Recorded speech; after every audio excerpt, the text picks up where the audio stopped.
Hi everyone, welcome to Dharma Earth's Dose of Dharma. This is a dose of Dharma for today. So today I want to share a sutta also with everyone. I feel very inspired by this sutta. It's also a reminder for us, okay?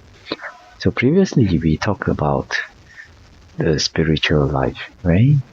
The markers of the progress of spiritual life. Today is just a reminder to remind ourselves if we are disciples of the Buddha, if we are sons and daughters of the Buddha, learning under the Buddha's teachings, then there are these few qualities that are not so good. The Buddha called them deceivers. Okay, so this is from the Anguttara Nikaya, chapters 4, sutta number 26, and it's called the Deceivers Sutta, right? So the Buddha says, bhikkhus, those bhikkhus who are deceivers, okay, stubborn and talkers, that means they talk a lot, and then they are proud, imposters, and unconcentrated, are not bhikkhus of mind, okay? And then they have strayed away from this Dhamma and Vinaya, and they do not achieve growth, progress, and maturity in this Dhamma and discipline, right? But those bhikkhus who are honest, sincere, steadfast, compliant, and well concentrated are bhikkhus of mind. So this kind of bhikkhus, they have not strayed away from this Dhamma and Vinaya. They will achieve growth, progress, maturity in this Dhamma and discipline. Okay? So let us talk a little bit about the good qualities and the bad qualities. So the bhikkhus who are deceivers, so that means they deceiving is also means that they are liars.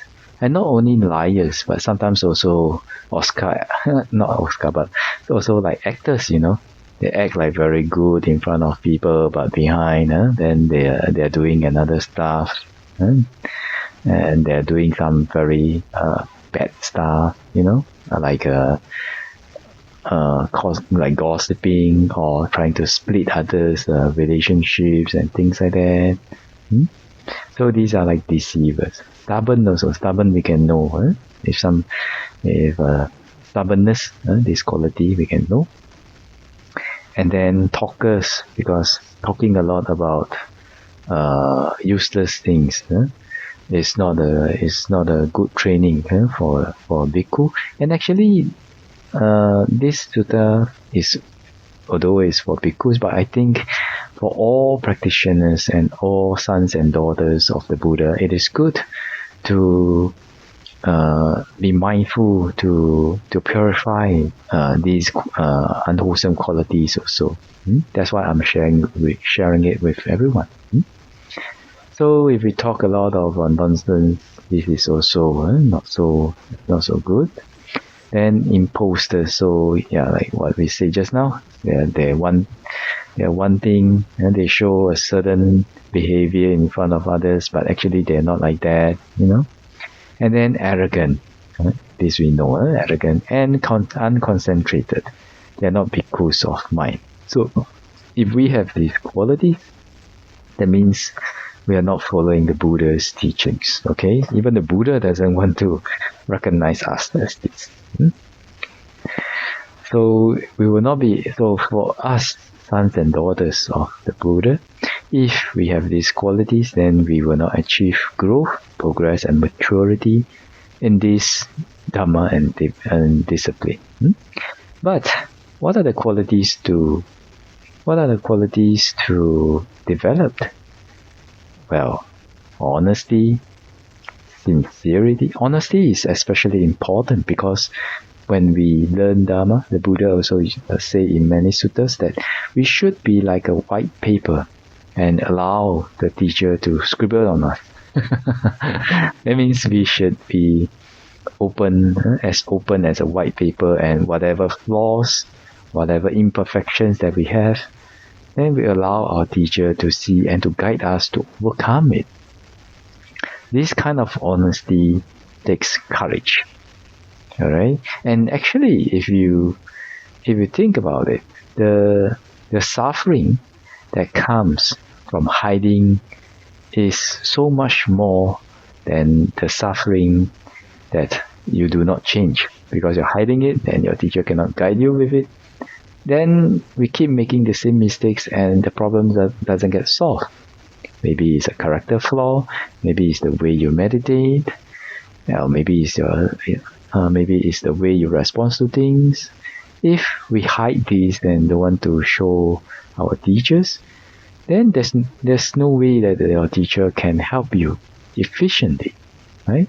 So honesty when practicing Dharma, when learning Dharma, showing our imperfections to our teachers, whom you trust, of course, is very, very important. Okay, for the progress in the Dharma. And then sincerity, of course, and steadfast. That means continuously practicing. Compliancy is also very important, and it is a quality that for some people they may be born with it, but compliancy is a quality that can be developed. Right?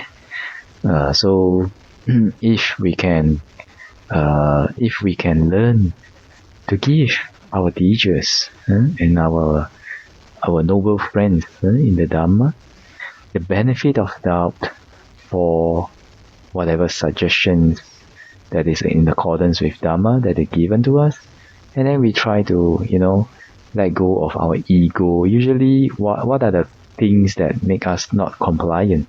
Stubbornness, ego, whether it's arrogance or whether it is having no self-esteem and always blaming oneself. Then that means the feeling of inferiority, all right? Or always comparing with others, and actually all the defilements of the mind, right? They will hinder the compliancy in your mind also.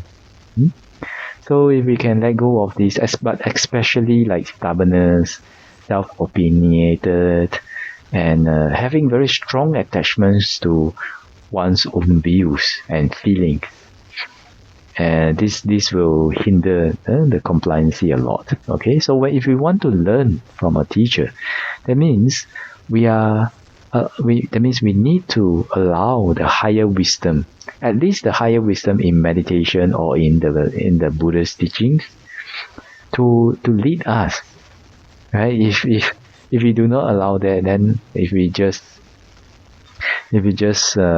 very self-opinionated and strong attachments to our views and opinions and feelings, then it's not easy. It's not easy for the teacher to guide you. Just imagine you have a child like this, and whatever you say, they have their own opinion and they don't follow you, and they make mistakes and they crash, and then they come to you, and then you give them advice again and they don't follow again and they crash again, and this is pretty difficult, right? Just imagine that, right?